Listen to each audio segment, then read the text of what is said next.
Boa noite, igreja. Glória a Deus. Vamos iniciar nosso culto, orar para que Deus, de forma perfeita, abra nossa mente, nossos ouvidos espirituais para receber da palavra, sermos alimentados, edificados. Amém? Pode ficar sentados. Amém, Senhor, obrigado por mais uma oportunidade onde estamos reunidos em Teu nome para Te adorar, Te buscar, ouvir a Tua voz com clareza, de forma perfeita, que o Senhor fale à nossa mente, ao nosso coração neste domingo, Deus, através de cada momento, desde a abertura, as orações, o louvor, a palavra, a comunhão também, que o Senhor traga clareza em relação ao nosso dia a dia, ao nosso cotidiano. Que o Senhor seja a luz que brilha mais em meio à escuridão, que seja a voz mais audível em meio a tudo que a gente tem vivido, trabalho, família, objetivos pessoais, que seja sempre o Senhor, o nosso foco, a nossa direção, em nome de Jesus, amém. Então, hoje, na nossa abertura, eu quero compartilhar uma história bem conhecida, sobre um personagem que eu admiro muito, que é Elias. E a gente vai ler 1 Reis 18, do versículo 22 até o 39.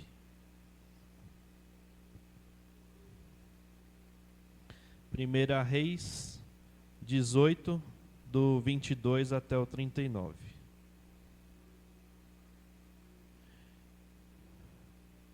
E aqui só dando um contexto do que estava ocorrendo nesse período. O povo de Israel, o povo de Deus, deixou de se relacionar com Deus da forma como a gente deve se relacionar, que é se alimentando de Deus diariamente, né, para que aquela chama não se apague, para que tudo que tenta nos influenciar na direção contrária a Deus não tenha força e a gente consiga manter o nosso foco, a nossa disciplina e o nosso relacionamento com Deus permaneça da forma correta, né? E é nesse contexto que está Elias, né? O povo de Deus estava dividido, frustrado, com medo, com ansiedades. E nesse contexto o inimigo usa de várias estratégias, assim como nos dias de hoje, para tirar o foco daquilo que realmente importa, daquilo que realmente tem solução. E o povo começou a buscar respostas em outros deuses, né, em outras práticas. E ali apareceu uma parte do povo de Deus e dos pagões também adorando Baal. Então é nesse contexto que Elias tenta recuperar o foco em Deus. E além disso, os líderes da época ali, né, a rainha Jezabel e o rei Acabe apoiavam essas práticas de adorar a Baal, né? Então, a gente começa aqui lendo a partir do versículo 22. E diz assim: Então disse Elias ao povo: Só eu fiquei por profeta do Senhor, e os profetas de Baal são 450 homens. Dê-se-nos, pois, 2 bezerros, e eles escolham para si um dos bezerros, e o dividam em pedaços, e o ponham sobre a lenha, porém não lhe metam fogo. E eu prepararei outro bezerro, e o porei sobre a lenha, e lhe meterei fogo. Então invocai o nome do vosso Deus. No caso, eles invocariam a Baal. E eu invocarei o nome do Senhor. E há de ser que o Deus que responder por fogo, esse será Deus. E todo o povo respondeu e disse: É boa esta palavra. Então você tem uma boa ideia para que a gente decida quem realmente é Deus. Se é o Senhor que você prega ou se é Baal, que é o bezerro que a gente já adora. E segundo eles, respondia às orações deles, né? E aí, continuando no versículo 25, e disse Elias aos profetas de Baal: escolhei para vós um dos bezerros, e preparai o primeiro, porque sois muitos, e invocai o nome do vosso Deus, e não lhe metais fogo. E tomaram o bezerro que lhe dera e o prepararam, e invocaram o nome de Baal, desde a manhã até o meio-dia, dizendo: Ah, Baal, responde-nos. Porém, nem havia voz, nem quem respondesse, e saltavam sobre o altar que se tinha feito. E sucedeu que ao meio-dia Elias zombava deles e dizia: clamai em altas vozes, porque ele é um Deus. Pode ser que esteja falando, ou que tenha alguma coisa a fazer, ou que intente alguma viagem, porventura dorme e despertará. E eles clamavam a grandes vozes e se retalhavam com facas. Então eles estavam meio que desesperados, clamando a Baal. E aí Elias começa a contextualizar ali, né? Será que o Deus de vocês, né, que sempre responde, foi fazer alguma outra coisa? Será que ele está conversando com mim? Será que ele foi viajar ou será que ele está dormindo, né? E aí eles começavam a se retalhar, né? Se cortar com facas e com lancetas, né? Conforme o seu costume, até derramarem sangue sobre si. E sucedeu que, passado o meio-dia, profetizaram eles até que a oferta de manjares se oferecesse. Porém, não houve voz, nem resposta, nem atenção alguma. Versículo 30. Então Elias disse ao povo: chegai-vos a mim. E todo o povo se chegou a ele e reparou o altar do Senhor que estava quebrado. E Elias tomou 12 pedras, conforme o número das tribos dos filhos de Jacó, ao qual veio a palavra do Senhor dizendo: Israel será o teu nome. E com aquelas pedras, esse versículo desse contexto aqui é um dos mais importantes da nossa história aqui. E com aquelas pedras edificou o altar em nome do Senhor. Depois fez um rego ao redor do altar, cavou uma passagem de água, segundo a largura de 2 medidas de semente. Então armou a lenha e dividiu o bezerro em pedaços, e o pôs sobre a lenha. E disse: enchei de água 4 cântaros e derramai-a sobre o holocausto e sobre a lenha, e dizei: fazei-o segunda vez, e fizeram segunda vez. Disse ainda: fazei a terceira vez, e fizeram a terceira vez, de maneira que a água corria ao redor do altar, e ainda até o rego encheu de água. Versículo 36. E sucedeu, pois, que oferecendo-se a oferta dos manjares, o profeta Elias se chegou e disse: ó Senhor, Deus de Abraão, de Isaque e de Israel, manifesta-se hoje que tu és Deus em Israel, e que eu sou teu servo, e que conforme a tua palavra fiz todas essas coisas. Responde-me, Senhor, responde-me, para que este povo conheça que tu, Senhor, é Deus, e que fizeste tornar o seu coração para trás. Versículo 38. Então caiu fogo do Senhor e consumiu o holocausto, e a lenha e as pedras, e o pó, e ainda lambeu, secou a água que estava no rego, né, a água que estava ao redor. E para finalizar, o 39, versículo 39. O que vendo todo o povo caiu sobre os seus rostos, e disseram: só o Senhor é Deus, só o Senhor é Deus. Amém? Então, em meio a essa tribulação aqui, né, em meio a esse contexto histórico aqui, o primeiro ponto que fez com que o povo ficasse ocioso ou perdesse a fé em Deus foi um relacionamento enfraquecido, né? Então, trazendo para a nossa realidade, né? Se você fosse hoje medir, né, o seu relacionamento com Deus, de 1 a 10, não precisa falar, mas se você fosse medir o seu relacionamento com Deus, de 1 a 10, considerando tudo, oração, jejum, leitura da palavra, louvores, frequência nos cultos, imagina um relacionamento igual você tem um relacionamento com as pessoas que você ama.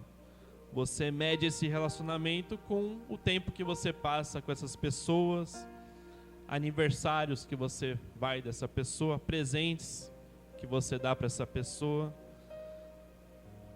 Os casados, né? A forma como você surpreende a sua esposa, o seu marido, tudo isso soma para um relacionamento saudável, né?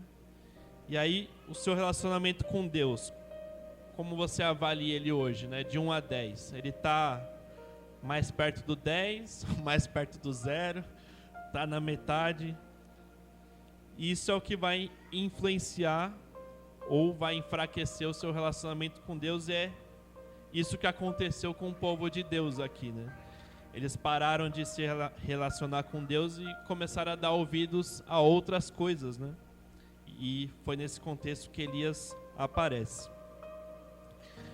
E o segundo ponto, a gente vê um confronto que não era apenas histórico, né, mas profundamente atual. A escolha de confiar em Deus, seguir aquilo que era mais fácil, mais cômodo, mais popular, ou que tivesse uma solução mais imediata. O povo de Deus tomou decisões pelo que via e não pela direção que Deus dava. Eu queria que vocês repetissem comigo. Um lembrete de que rituais vazios não substituem um relacionamento verdadeiro com Deus. Provavelmente aqui, essas pessoas não largaram de Deus do dia para a noite. Provavelmente eles foram substituindo o relacionamento com Deus por rituais vazios que não traziam nada. Então, primeiro uma das práticas que eles tinham lá era se cortar, né? Como forma de ter a resposta do Deus deles, né? Baal. Então, começa assim, depois vamos fazer aqui um bezerro, vamos orar, vamos fazer isso, aquilo, e às vezes a gente, mesmo na igreja, acaba substituindo, né, o relacionamento verdadeiro com Deus com rituais, né? Não que você não deva deixar a sua Bíblia aberta para ler, né? Mas deixar a sua Bíblia aberta num cômodo, enchendo de pó, não vai trazer um relacionamento com Deus. É melhor que você pegue ela e leia todo dia, né? Por mais que você entenda que isso é um ato de fé, mas a gente tem que concordar que é melhor você falar com Deus do que deixar um objeto ou tentar, às vezes por costume ou por qualquer outro pensamento, substituir o que é mais difícil, que é se relacionar com Deus, com coisas mais rápidas e simples, né? Então que a gente traga esse contexto aqui de Elias para a nossa realidade, né? E o outro ponto é a perseverança, mesmo quando tudo parece desfavorável. Elias mandou encharcar o altar com água antes de orar, e ele não buscou facilidades, confiou no impossível. Que neste ano, que a gente vai enfrentar desafios e dificuldades, que a gente possa aprender com esse contexto, né, de Elias, e não desistir, né, continuar perseverante, mesmo em situações contrárias. E o terceiro ponto, para a gente concluir, é reconstrução do altar. Antes do milagre que Elias presenciou aqui, ele reconstruiu o altar. Então, que nesse ano aqui, né, de acordo com com o nosso contexto de vida, a gente busque isso, né? Restaurar o nosso altar como? Com a nossa vida de oração, com a nossa comunhão com Deus, edificando nossa fé, o nosso relacionamento com Deus, e não deixar que os nossos sonhos morram, né? Quando o altar é restaurado, o fogo volta a descer. Amém? Então vou pedir para a igreja ficar de pé, para a gente orar e ter essa palavra aqui como mais um direcionamento do nosso Deus para a nossa vida, né? Nossos desafios diários. Amém, Senhor, que mais uma vez a sua palavra seja, Deus, clara, que entre no nosso ouvido, que Deus penetre o nosso coração, traga revelação, e que a gente aprenda, Deus, a ter um relacionamento, Deus, de confiança, de intimidade, de perseverança, um relacionamento diário, que a gente não venha substituir, Deus, nosso relacionamento com o Senhor por coisas passageiras, por rituais, ó Pai, que a gente venha realmente ter um relacionamento verdadeiro, Pai, saudável e intenso. Em nome de Jesus, amém.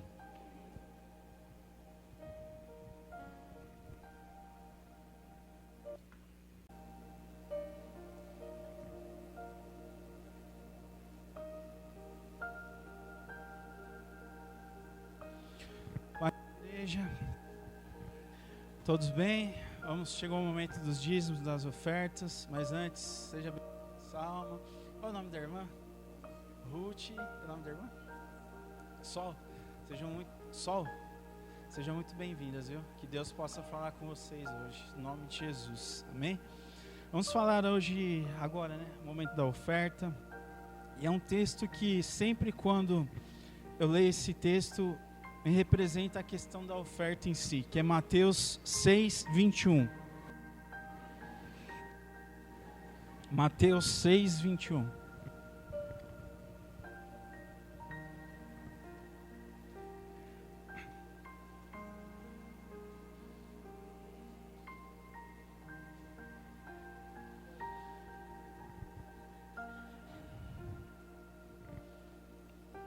Amém? Mateus 6, 21. Diz assim: porque onde estiver o teu tesouro, aí também estará o teu coração. Porque onde estiver o teu tesouro, aí também estará o teu coração. E nesse momento de oferta, né? Eu queria te perguntar, onde está o teu coração nessa noite? Onde está a tua confiança nessa noite?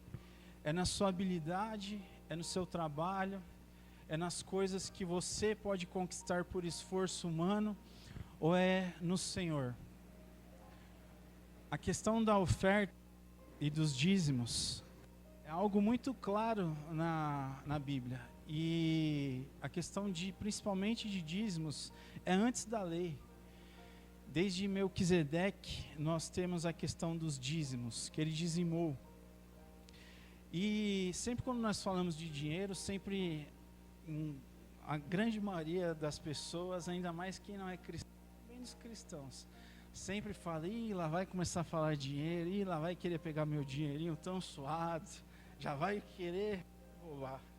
E é assim que as pessoas pensam, infelizmente, porque tem realmente muitas pessoas que manipulam os recursos da casa do Senhor em forma indevida. E é triste isso. Mas nós sabemos que a questão do dízimo e da oferta, quando Deus pede, Ele na verdade Ele não precisa de nada disso. Deus é poderoso, Deus tem tudo. Mas Ele quer ver onde está o nosso coração. E como que você sabe onde está um coração do homem? É nas duas formas. É quando você tem poder sobre outras pessoas, sobre algo, ou quando mexe no seu bolso. Aí você sabe onde que está o seu coração de verdade. E nós vemos que quando se fala de dízimos e ofertas na igreja, em lugares assim, o povo fala, não, deixa que eu dou para uma instituição, deixa que eu faça uma caridade em algum lugar, Só que a Bíblia fala para trazermos os dízimos e ofertas na casa do Senhor. E esses recursos são destinados a outras pessoas, são destinados a pagar o aluguel da igreja. Como vocês já sabem, nós somos muito transparentes nisso. Nós não pegamos nada que recebemos aqui para nós, porque todos nós trabalhamos. O dinheiro que é depositado aqui, com os recursos que nós temos, nós pagamos o aluguel aqui, que para nós, ainda como somos pequenos, é um aluguel caro. Nós pagamos R$3.500 por mês. Conseguimos ajudar muitas outras pessoas com questões de cesta básica, de água, de luz, de ajudar em aluguéis, precisando realmente. Todo esse dinheiro é destinado para isso. E graças à contribuição de vocês que nós conseguimos manter as coisas funcionando. E eu queria te desafiar a confiar no Senhor. Uma das coisas quando eu me converti, que era mais difícil para mim, era a questão do dízimo. Porque o meu dízimo, relativamente na época, para mim era alto. E eu falava, mas tem tanto dinheiro, tem tanta gente, por que vai querer mais o meu? Deixa que eu dou para alguém, deixa que eu faço. Eu nunca faço. Você pode ver que a maioria das pessoas que fala, não, em vez de eu dar lá na igreja, eu vou ajudar com cesta básica em algum lugar. Nunca dou, é só da boca para fora. Eu pensava isso. E Deus foi mudando no meu coração. Deus teve que me amassar, Deus teve que me quebrar para mim entender a questão dos dízimos e das ofertas. Nós não exigimos nada de vocês, nunca. Você vê que não tem nem envelope. Nós não temos envelope para poder ficar olhando. Vamos ver quanto o irmão deu nesse mês. Vamos ver se deu ou não. Essa questão a gente não tem, porque é do coração. É do coração. E muitas vezes você fica assim, mas eu vou dar quando sobrar, eu vou fazer quando eu tiver. Meu irmão, se não está sobrando, é porque tem alguma coisa errada. Se não está tendo como ajudar na casa do Senhor, dizimar, devolver aquilo que é do Senhor, está tendo alguma coisa errada. Eu te desafio, meu irmão, se você realmente colocar, não é barganha com Deus, não é barganha, não adianta você falar assim, eu vou dar R$1.000 aqui, amanhã eu estou com 10 mil na minha conta, não. Deus quer ver o seu coração, Deus quer te preparar para mais. Como que Deus vai te dar mais recursos se você retém aquilo que é dele? Deus quer te treinar a ter mais recursos para dividir com outras pessoas. Não tem sentido Deus te dar recursos se for para ficar só para você, só para o seu bem-estar, para você ficar com muito dinheiro. Não tem sentido. E Deus quer treinar o seu coração, Deus quer treinar você nesses momentos de oferta. E a oferta não quer dizer que quem dá mais oferta aqui vai ser mais abençoado, não tem nada a ver com isso. Às vezes, uma oferta do menor valor vale muito mais do que uma oferta do que só sobrou de outra pessoa. É você dar realmente aquilo que a Bíblia nos ensina, que é 10%. E eu, particularmente, às vezes tem aquela conversa, mas é do bruto do líquido, eu particularmente dou do bruto, e eu não dou nem 10%, nem sei quanto que eu dou mais que isso, porque eu me desprendi, em nome de Jesus, eu consegui me desprender, eu sei que o meu sustento é do Senhor, não é por conta das minhas habilidades, dos meus recursos financeiros, do meu trabalho, é do Senhor. Então eu queria te convidar realmente a você pensar onde que está o teu coração, onde que está a tua confiança. Se é nos recursos que você possui ou é na confiança no Senhor. E vamos ficar em pé para nós fazermos uma oração, dizimar.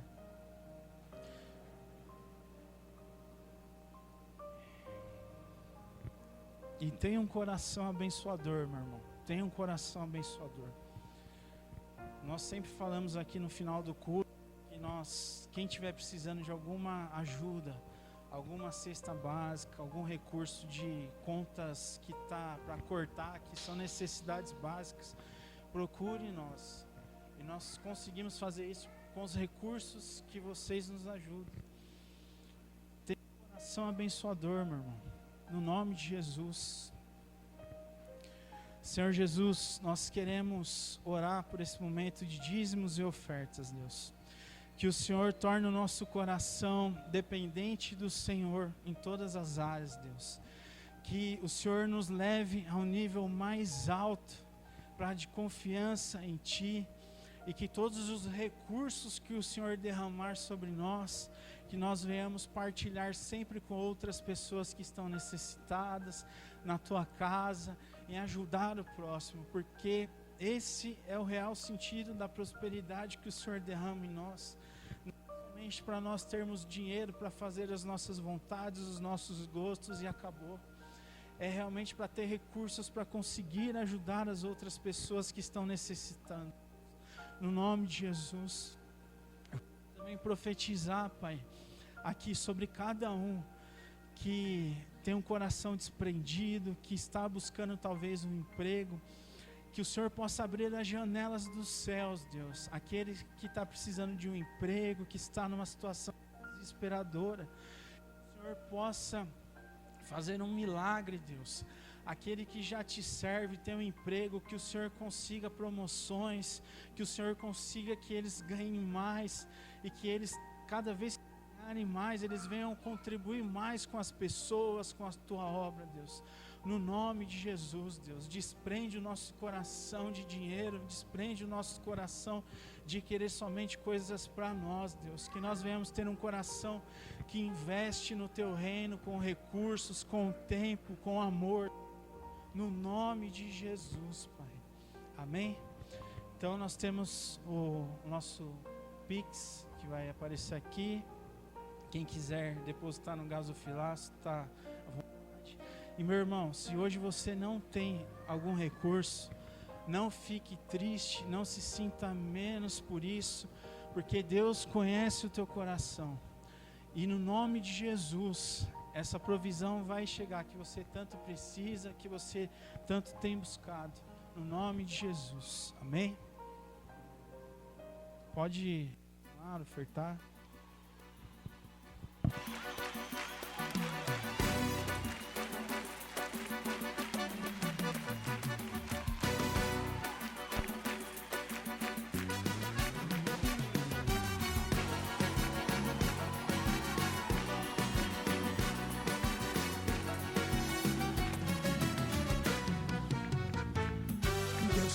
Como Jeová, não há outro que eu conheça.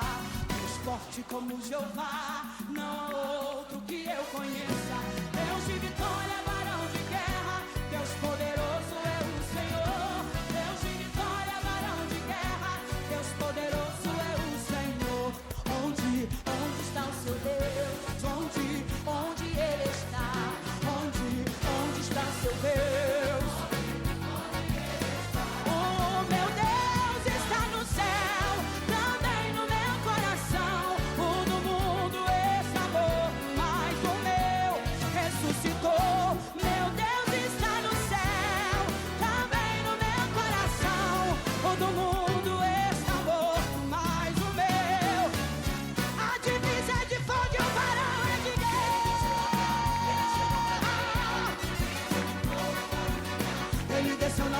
Ele chegou, divisa de fogo, varão de guerra. Divisa de fogo, varão de guerra. Ele desceu na terra, ele chegou pra guerra. Amém, glória a Deus. Hoje a palavra vai ser do nosso amado Wagner. Hoje é ele que vai estar ministrando. E eu queria que você abrisse realmente seu coração nessa noite. Eu não sei se você chegou aqui cansado, se você veio obrigado, se você veio desanimado, se você veio alegre e feliz. Mas você já está aqui, então abre o seu coração para que o Espírito Santo possa falar com você. Amém? Vamos orar aqui pelo nosso irmão. Que o Senhor possa estender as suas mãos, que o Senhor possa falar com você. Amém? Senhor Jesus, nós queremos colocar diante de Ti, Pai, esse momento da palavra, que o Senhor use o Teu servo, que tudo que Ele trazer aqui, Pai, que não seja meramente palavras humanas, mas sim que o Teu Espírito colocou na boca dele, Pai. Usa ele como um canal de bênção, Senhor, nessa noite, destravando as mentes, os corações, e que essa palavra possa ser um renovo, Pai, para as nossas almas, Deus. No nome de Jesus, amém.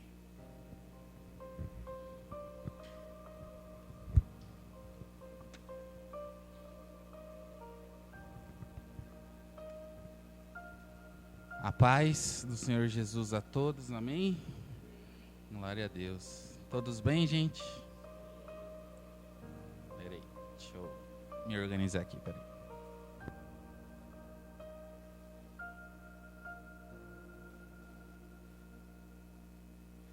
Bom, vocês viram que eu troquei a folha pelo caderno, né?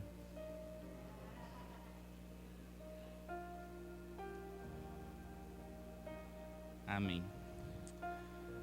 Amados, hoje é a primeira vez que eu venho aqui no púlpito para trazer o compartilhar principal do nosso culto.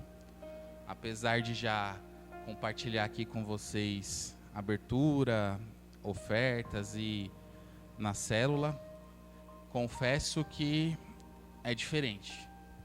Confesso que foi uma semana de nervosismo.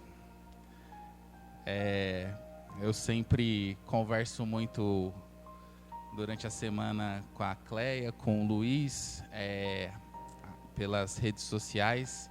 E essa semana eu fiquei até meio sumido. Mas, glória a Deus. E depois de um ano que estamos aqui, eu me senti um pouco mais seguro para vir aqui, para estar compartilhando com vocês essa mensagem, né? Apesar do pastor Luiz, da pastora Cleia sempre ficar, você tem que ministrar, eu sempre ia fugindo, dando uns pulos, mas acho que agora chegou o momento, né? E parar de fugir, amém? E essa espera de um ano, eu creio que foi para aprender. Ô, mano, você desliga, por favor. Eu creio que foi para um tempo de aprender a ouvir a voz de Deus, me preparar a estar aqui, né?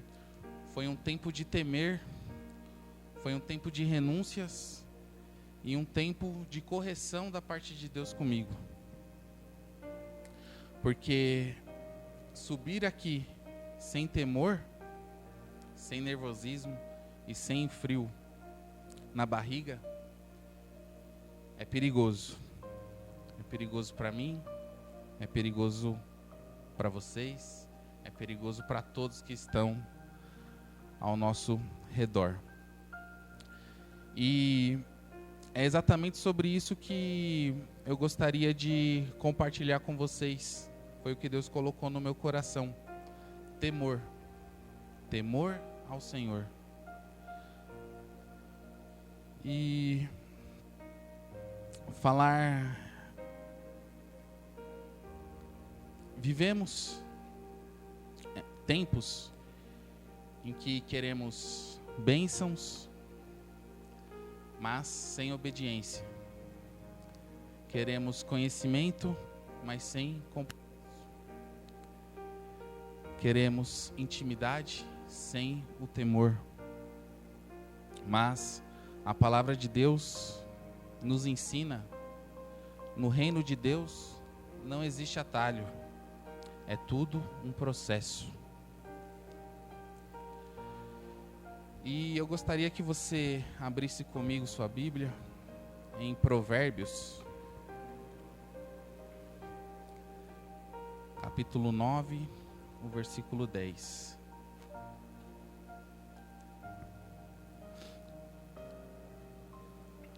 É um versículo só, pequeno, porém tremendo.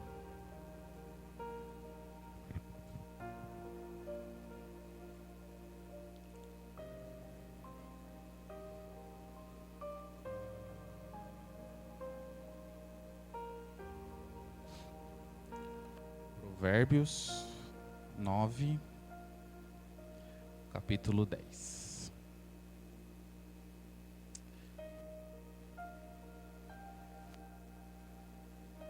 Provérbios 9, 10 diz assim: o temor do Senhor é o princípio da sabedoria, é o conhecimento do santo, é entendimento.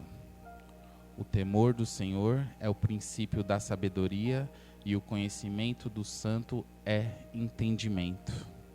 Amém?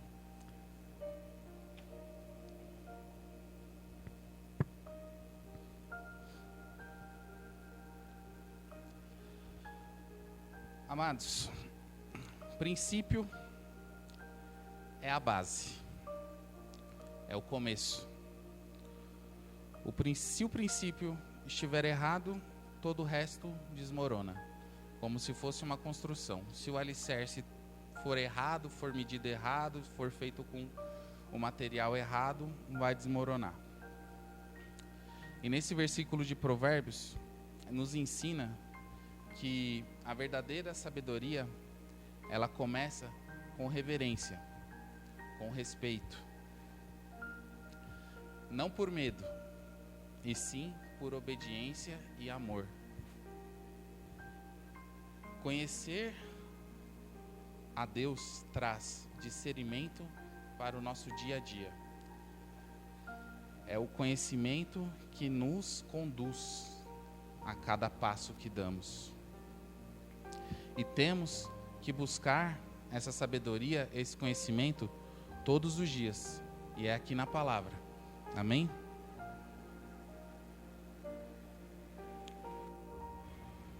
Temor não é medo do castigo. Temor é reverência, é consciência de quem é Deus na sua vida. Temor é quando ninguém está vendo, mas mesmo assim você não faz, mesmo assim você respeita. Porque é muito fácil você ser temente na igreja, na frente dos seus irmãos, no seu ciclo, em lugares distantes do convívio, do seu âmbito natural. Às vezes é mais difícil. E um exemplo de quem teve temor, José. Gênesis 39, 7 diz assim: e depois de certo tempo, a mulher do seu senhor começou a cobiçá-lo e o convidou: venha, deite-se comigo.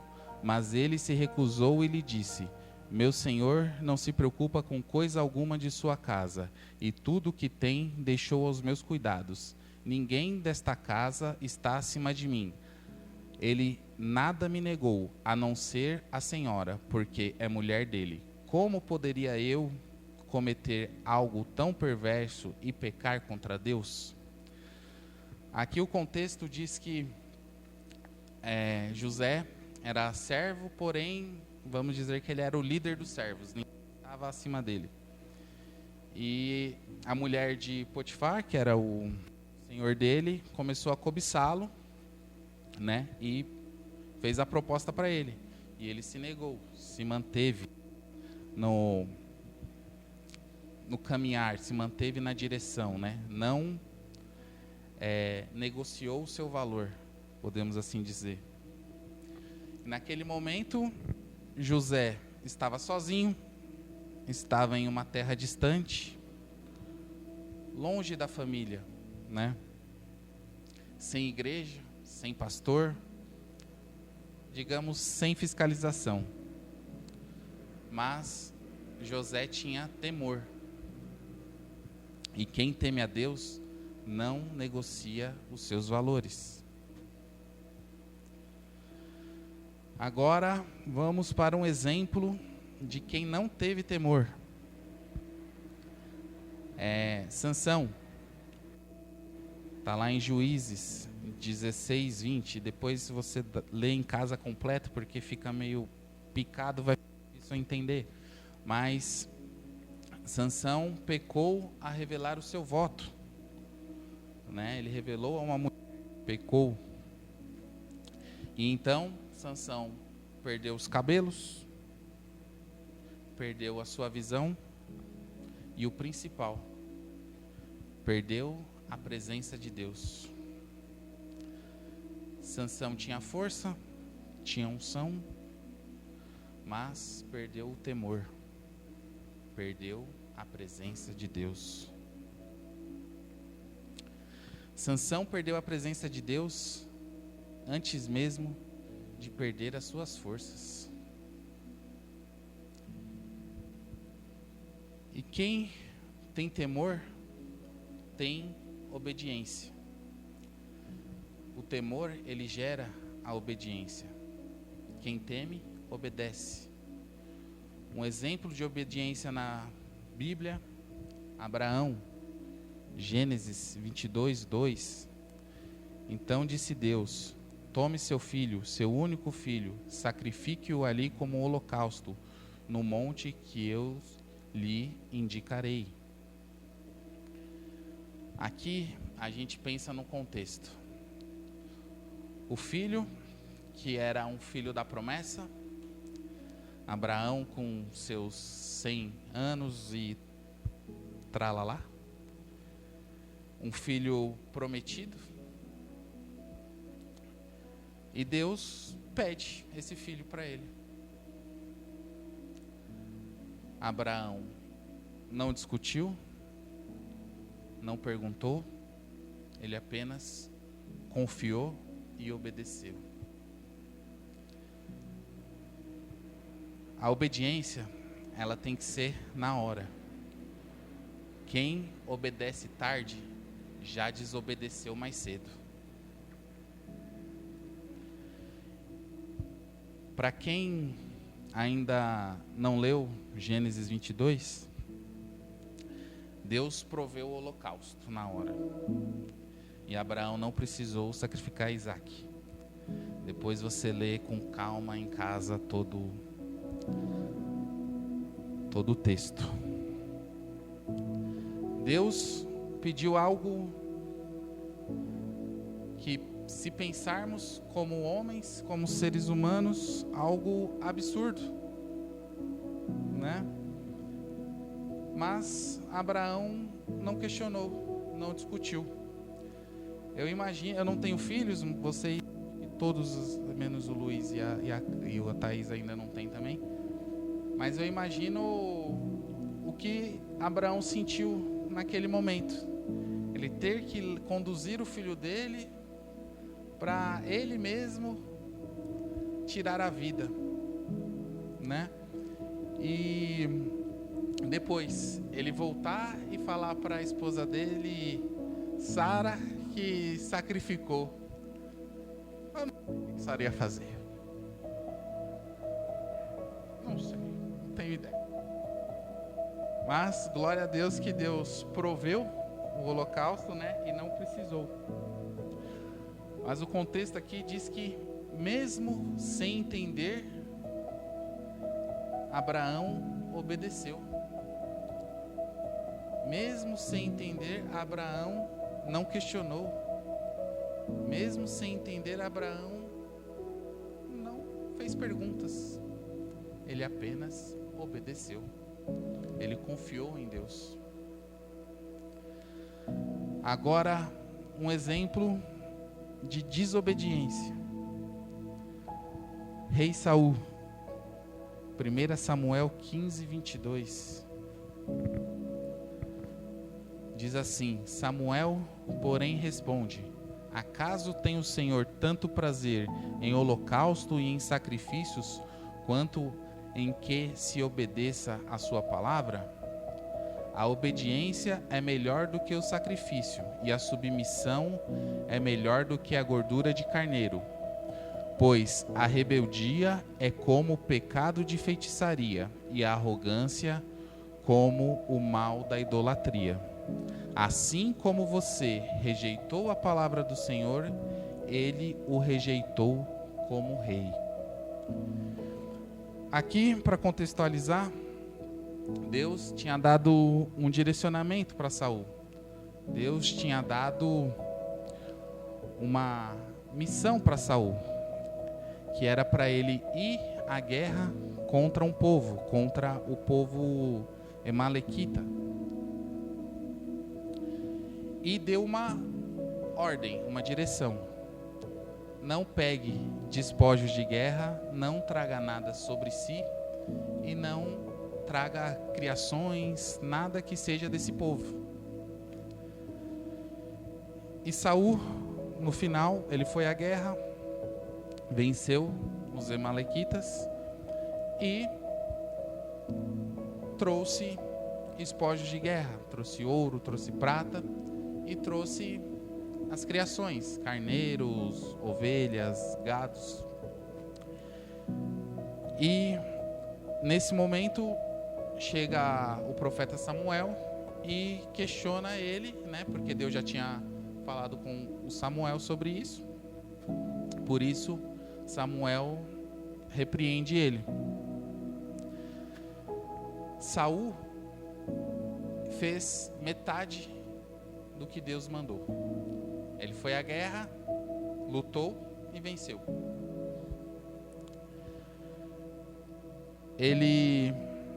A conveniência dele talvez fez para ele trazer, talvez ficar mais rico, aumentar a criação de gado, de ovelhas, de seja o que tenha. E ele tentou justificar. Ele falou: trouxe para fazer holocaustos e sacrifícios ao Senhor. Ele colocou uma desculpa espiritual para o erro dele, para a desobediência que ele tinha cometido. Saul, ele não desobedeceu por rebeldia, mas sim por conveniência. E essa conveniência, o resultado, perdeu o reino, perdeu a autoridade, perdeu a confiança de Deus e perdeu a presença de Deus que caminhava com ele.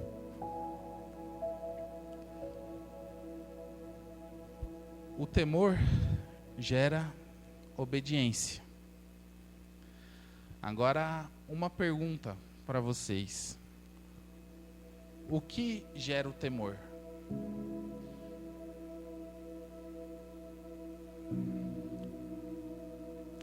O que gera o temor é o conhecimento. É o conhecimento da palavra, o conhecimento do manual, do que Deus deixou para nós. Um exemplo de quem tinha conhecimento: Daniel 11:32. Com lisonjas corromperá aqueles que tiveram violado a aliança, mas o povo que conhece o seu Deus resistirá com firmeza. Com lisonjas corromperá aquele que tiveram violado a aliança, mas o povo que conhece o seu Deus resistirá com firmeza. Esse texto, ele diz que quem conhece, resiste. Quem conhece, permanece. Quem conhece, continua. Daniel, ele conhecia a palavra, conhecia o caráter de Deus. Ele tinha intimidade com o Senhor. Por isso, não se contaminou. Quem conhece a Deus não se curva, mesmo quando todos estão se curvando. Daniel conhecia a Deus, tinha intimidade. Por isso, mesmo distante do seu povo, mesmo distante da sua terra, mesmo distante da sua permaneceu firme. Ele não ficou distante da sua fé.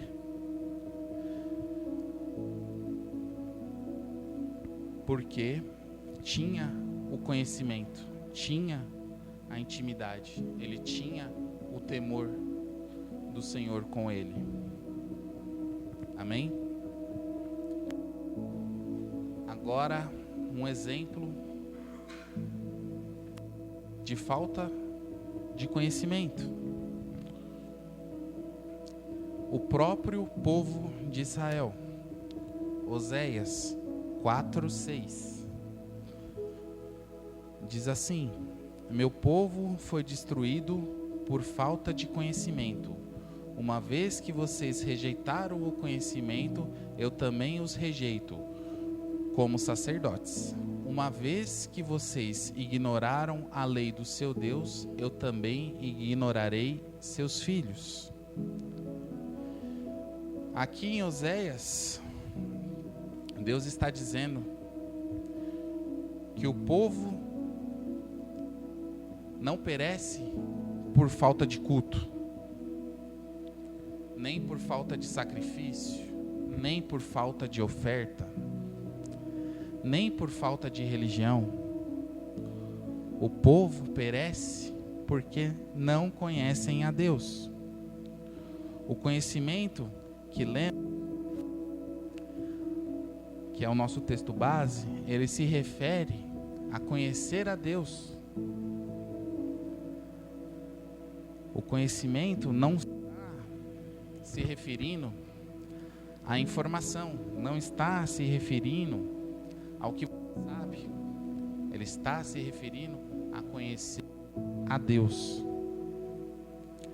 Conhecer a Deus é relacionamento, é intimidade. Onde não há conhecimento, há confusão, há queda, há afastamento. Você deixa de ter a presença de Deus com você. Não sei se você reparou, mas nos 3 exemplos aqui de que não teve temor, não teve obediência e que não buscou o conhecimento, esses 3, eles perderam a presença de Deus. Sansão, Saul e o povo de Israel. O conhecimento sem temor gera soberba. Conhecimento com temor gera intimidade.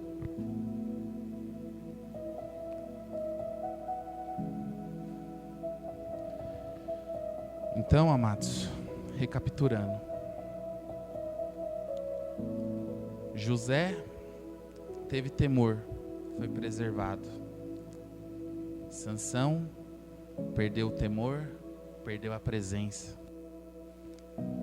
Abraão obedeceu, liberou a promessa. Saul desobedeceu, perdeu o reino. Daniel conhecia a Deus, permaneceu firme. O povo de Israel conhecia a Escritura, mas não conhecia a Deus. Temor, ele gera obediência, aprofunda o conhecimento, e o conhecimento nos aproxima de Deus. É um combo, anda junto. Não existe obediência sem temor. Não existe temor sem conhecimento. E você busca o conhecimento é na palavra. A palavra te dará o conhecimento. O conhecimento te dará o temor. O temor te dará a obediência. eles estão sempre juntos. Não tem como ter um e não ter outro. Amém? E eu queria, nesse momento, convidar você, quem puder ficar de pé, e fechar seus olhos neste momento. Falar para você ir orando ao Senhor. Converse com Ele. Onde essa palavra falou mais com você? Foi no temor? Foi na obediência?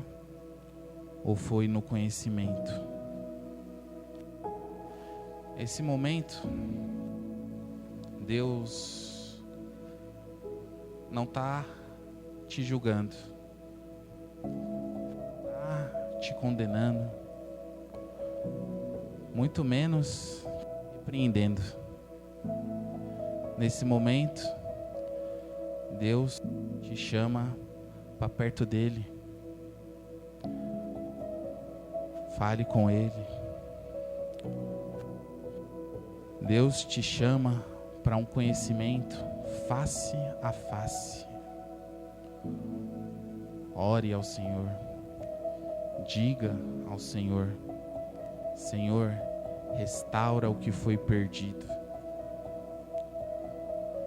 Onde houver brincadeira com o pecado, traz arrependimento. Onde, Senhor, a obediência foi parcial, gera agora decisão de obediência completa. Cura agora, Senhor, relacionamentos quebrados por falta de temor. Oh, Espírito Santo, toca agora, Senhor. Restaura, Senhor, o meu temor. Restaura, Pai, minha obediência. Traz, Senhor, o seu conhecimento. Tenha liberdade, Pai. Tenha liberdade em nós, Senhor. Sozinho não conseguimos. Libere, Senhor, o teu Espírito. Pai, sopre sobre nós. Quebra agora, Senhor, ciclos de desobediência. Quebra agora, Senhor, ciclos de desobediências repetidos, Pai. Traz de volta, Espírito Santo, a fome pela Tua presença. Traz de volta, Senhor, a fome pelo Teu conhecimento. Queremos, Senhor, a Ti. Queremos, Senhor, conhecer a Ti. Precisamos de Ti, Senhor. Precisamos da Tua presença. Abre, Senhor, nossos olhos para o conhecimento verdadeiro, Pai. Entregue agora o seu coração a Deus. Diga: Senhor, eu quero andar em obediência. Eu quero temer a Ti. Eu quero buscar a Ti todos os dias.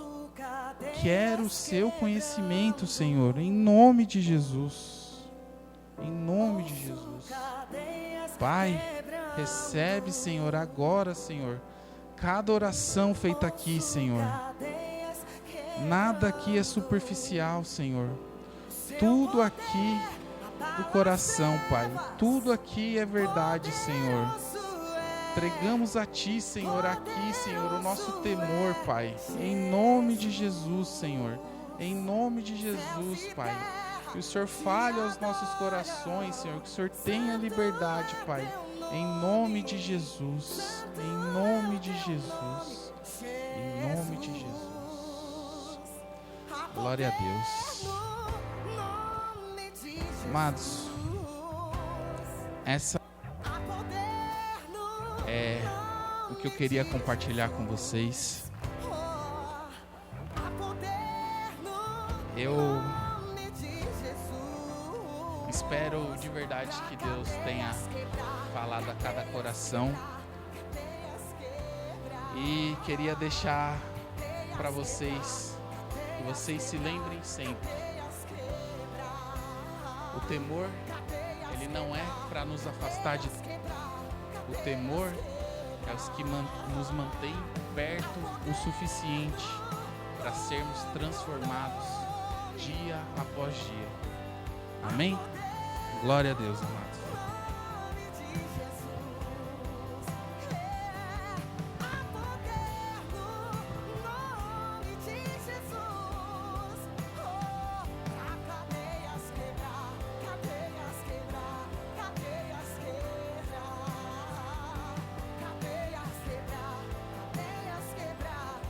Palavra abençoada.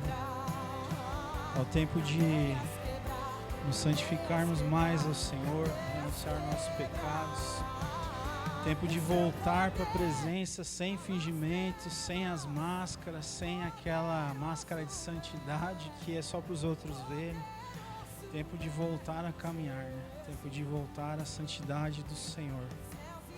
Em nome de Jesus, mano. Que essa palavra possa penetrar de verdade no seu coração. E que todas essas máscaras que a gente vai colocando ao decorrer da caminhada, para que as outras pessoas nos vejam como alguém santo, como alguém perfeito, joga no lixo, mano. O que nós precisamos é de arrependimento todos os dias. Todos os dias nós precisamos de arrependimento. Nós precisamos renunciar ao nosso pecado todos os dias. Porque nós somos nada sem o Senhor. E nós só conseguimos caminhar com o Senhor se a gente renunciar de verdade, mano. Arranca as máscaras e volte a caminhar na presença do Senhor. Em nome de Jesus. Irmão, quero só perguntar algo para você. E eu queria que você fosse sincero de verdade e não tivesse vergonha. Tem alguém que durante a semana, faz alguns dias já, tá com cansaço excessivo além do normal, que às vezes acorda, não dá vontade nem de sair da cama, que só quer ficar deitado, tá um cansaço que não passa. Tem alguém? Se tiver, vem aqui para nós orarmos, não fica com vergonha. Algo que não passa, dá vontade de ficar só deitado. Se tiver mais alguém, meu irmão, vem para nós orarmos. Porque eu vou te falar, não é normal isso. Não é normal. Não é normal. E presta atenção em algo. Sempre quando estamos orando, buscando alguma coisa, e as coisas começam a apertar sem parar, parece que está tudo dando errado, parece que as coisas não começam a fluir, parece que quanto mais você busca, mais dá errado, meu irmão. Aí é que nós temos que permanecer, porque Satanás já está vendo que ele está desesperado em fazer a gente parar. Então, é isso que nos faz parar às vezes e falar assim, nossa, mas eu estava tão bem, de repente não dá vontade de fazer mais nada. Você pode ter certeza que é Satanás querendo te parar. Eu vou orar aqui pelo nosso irmão Daniel. Estenda suas mãos. Se você também está sentindo alguma coisa nesse sentido, mano, vem aqui para nós orarmos por isso. No nome de Jesus. Amém? Senhor Jesus, conhece o coração do teu filho. O Senhor conhece as batalhas. O Senhor conhece os desejos. No nome de Jesus, eu quero declarar, Pai, nessa semana, que ele vai ter um sono em paz, e todo cansaço que não provém do Senhor vai cair por terra agora, no nome de Jesus. Eu ordeno, Satanás, perca suas forças no coração dele, perca suas forças na mente dele. Que ele venha descansar todos os dias no Senhor, Deus. Coloca um vigor novo no coração, coloca um ânimo novo no coração, Deus. Coloca uma vida, um desejo de uma vida nova no coração, Deus. E que as barreiras ele venha sempre saber que tem um Deus que intercede por tudo. que Ele tem um Deus que guarda ele em tudo, que Ele tem um Deus que guarda ele indo para o trabalho, voltando, que guarda em casa, na saúde, e que no nome de Jesus Ele venha ter forças para continuar na caminhada, te buscando, Deus. E no nome de Jesus, Espírito Santo, coloca alívio sobre ele, coloca alívio sobre a mente, sobre o coração, coloca a tua paz, Deus, que é somente a tua paz que pode nos dar tranquilidade, fazer deitar e nós dormimos em paz, Deus. No nome de Jesus, Deus, tira o cansaço mental, tira a fadiga, tira todas as acusações de Satanás sobre a mente, sobre o coração, tira tudo, Senhor. Ele venha sempre entender que é um filho amado, que ele sempre venha entender que o Senhor o ama independente das coisas que nós fazemos. No nome de Jesus, guarda teu filho, que nessa noite ele venha ter um sono profundo, um sono em paz, que o Senhor possa falar com ele. Posso ouvir o som, Amém. ouço cadeias quebrando, ouço o som, ouço cadeias. Vamos, erga a sua voz, diga.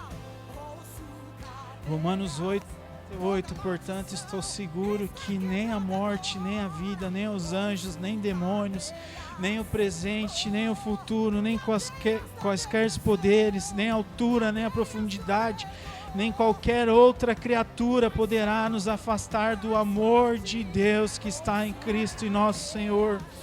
Não existe tristeza profunda que pode te afastar do amor de Deus. Irmão, não existe cansaço que pode nos afastar do amor de Deus. Não existe poço tão profundo que você está que pode te afastar do amor de Deus. Não existe pecado que pode te afastar do amor de Deus, porque mesmo pecando, você tem a chance de pedir perdão para o Senhor. Ele está de braços abertos para você, meu irmão. É tempo de nós voltarmos a santidade, é tempo de tentarmos entender todos os dias esse amor que é insondável, esse amor de Deus por nós. Nada, meu irmão, não existe poço mais fundo que Deus não possa te resgatar, meu. No nome de Jesus, deixe seu coração em paz, busque sempre, sempre derramar o seu coração ao Senhor. E derramar e buscar sempre a santidade, meu irmão. Sem o Senhor você não consegue a santidade, que é a santidade que nos leva mais próximos do Senhor. Tempo de nos arrependermos, tirar as máscaras e entender sempre que Deus nos ama, independente dos nossos erros. Nós podemos levantar e falar: Deus me perdoa, faz de novo, começa de novo, mais uma vez. Se você está vivo é porque Deus sempre te dá mais uma oportunidade, sempre mais uma chance. Então joga fora essa vida que às vezes fica querendo te aprisionar nas culpas do passado, nas coisas que não deram certo, nas coisas que não fluíram. Você tem uma chance de começar tudo de novo todos os dias, meu irmão. No nome de Jesus. Tem mais alguém aqui que quer orar sobre a palavra ou algo que precisa orar, para nós orarmos como igreja, para nós finalizarmos o culto? Não tem? Vamos orar pelo seu Israel. Está no hospital? Está no hospital? Está na UTI? Não? Está no pai? Vamos orar pelo seu Israel, pai do nosso irmão ali. Ele se encontra enfermo. E no nome de Jesus, nós cremos num Deus que pode salvá-lo, um Deus que pode fazer um milagre, um Deus que pode usar os médicos ali para dar o melhor tratamento para ele, que ele não sinta dor de nada. No nome de Jesus, nós cremos num Deus poderoso. Senhor Jesus, nós colocamos a vida do seu Israel diante de Ti, Deus. No nome de Jesus, toda enfermidade que está assolando a mente dele ali, toda a infecção, tudo que está sendo causado ali, no nome de Jesus, bata em retirada agora. Nós profetizamos cura sobre ele, Deus, no nome de Jesus. O Senhor é poderoso para restaurar todo, Deus, toda Alzheimer que bate em retirada no nome de Jesus, Deus. Que ele venha, Pai, ser restaurado, Deus. Nós cremos no milagre, Senhor, no nome de Jesus. Usa também aquelas pessoas, os médicos, as enfermeiras que estão cuidando dele, para que façam um tratamento da melhor forma, Deus, sem nenhuma dor, sem nada, Senhor. No nome de Jesus, guarda o coração da família também que fica ansiosa com essa situação, Deus. Coloca a paz ali, que a tua paz reine, Senhor. Que a tua paz reine, que o seu Israel possa sentir a tua paz ali, Deus. Que a família possa sentir a tua paz, Deus. No nome de Jesus, no nome de Jesus, amém? Os nossos avisos aqueles que nós sempre colocamos. Se tem alguém com alguma necessidade, que talvez por alguma circunstância está precisando de algum apoio financeiro, de uma cesta básica, de alguma conta que precisa pagar, de algum remédio que precisa comprar, de algo que está assolando e não consegue ver saída, nós como igreja estamos aqui para te ajudar, meu irmão. Não tenha vergonha, a gente não vai sair espalhando para ninguém, não vai sair falando para ninguém, não vai ir lá no seu armário ver se você realmente está precisando. A gente é igreja, a gente é um corpo, a gente precisa um dos outros se ajudar. A gente precisa sempre ter alguém para orar por nós. Eu preciso que vocês orem por mim. Você também precisa que alguém ore por vocês. Ninguém é o super-homem, ninguém é a Mulher Maravilha, ninguém consegue caminhar sozinho. Se está necessitado, dificuldade, fale com nós. Não tenha vergonha. Amém? E no nome de Jesus, tente colocar essa palavra que você recebeu hoje em prática, meu irmão. Se santifique de verdade, renuncie seus pecados. É tempo de voltar para a presença do Senhor sem fingimento. Tempo de chegar para Deus e falar: não sou nada sem você. Essas máscaras que eu tanto coloco no coração para mostrar para os outros, não é nada. Renuncie às práticas, volte à santidade. No nome de Jesus. Quer falar alguma coisa? Não? Amém? Então estenda suas mãos. Que a graça do nosso Senhor Jesus Cristo, que o amor de Deus e as doces consolações do Espírito Santo estejam sempre conosco. A igreja diz amém. Tem um cafezinho ali, tome um cafezinho no nome de Jesus.